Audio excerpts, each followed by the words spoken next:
అయితే ప్రస్తుతం employment linked incentive scheme ఖర్చు కింద 99,446 కోట్లు 99,446 క్రోర్స్ ఈ స్కీమ్ కింద ఎంప్లాయ్మెంట్ లింక్డ్ ఇన్సెంటివ్ స్కీమ్ కింద ఖర్చు పెట్టనున్నారు. ఈ స్కీమ్ ద్వారా దాదాపు 3.5 క్రోర్స్ దాదాపు 3.5 కోట్ల మంది యువతకి ఉద్యోగాలు వస్తాయి వచ్చే 2 సంవత్సరాలని చెప్పి గవర్నమెంట్ ఆశిస్తుంది అనమాట.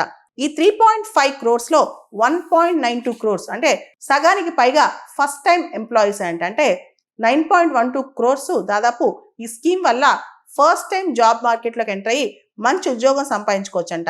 గవర్నమెంట్ ఇంత పెద్ద స్కీమ్ తీసుకురావడం ఇది ఒక ల్యాండ్ మార్క్ అని చెప్పుకోవచ్చు. ఎంప్లాయ్మెంట్ లింక్డ్ ఇన్సెంటివ్ స్కీమ్ అంటే ఎవరైతే ఎంప్లాయీస్ ఉంటారో వాళ్ళకి బెనిఫిట్స్ ఉంటాయి, ఎవరైతే ఎంప్లాయర్స్ ఉంటారో కొత్తగా ఉద్యోగాలు ఇస్తే వాళ్ళకి బెనిఫిట్స్ ఉంటాయి అనమాట. అందుకే దీన్ని ఎంప్లాయ్మెంట్ లింక్డ్ ఇన్సెంటివ్ స్కీమ్ అంటాం. ఈ స్కీమ్ ఆపరేషన్ పీరియడ్ అంటే ఈ స్కీము 1 ఆగస్ట్ 2025 నుంచి 31 జూలై 2027 మధ్యలో ఈ స్కీమ్ ఆపరేట్ అవుతుంది. ఈ స్కీమ్ 2 భాగాలుగా ఉంటుంది. ఒకటి ఎంప్లాయీస్కి, రెండోది ఎంప్లాయర్స్కి.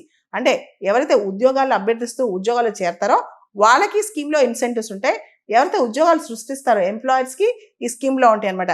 ఎంప్లాయ్మెంట్ లింక్డ్ ఇన్సెంటివ్ స్కీమ్ రీసెంట్గా యూనియన్ క్యాబినెట్ అప్రూవ్ చేసిన స్కీమ్లో అందరికీ అంటే ఉద్యోగాలు చేసే వాళ్ళకి, ఉద్యోగాలు ఇచ్చే వాళ్ళకి అందరికీ బెనిఫిట్స్ ఉంటాయి అనమాట.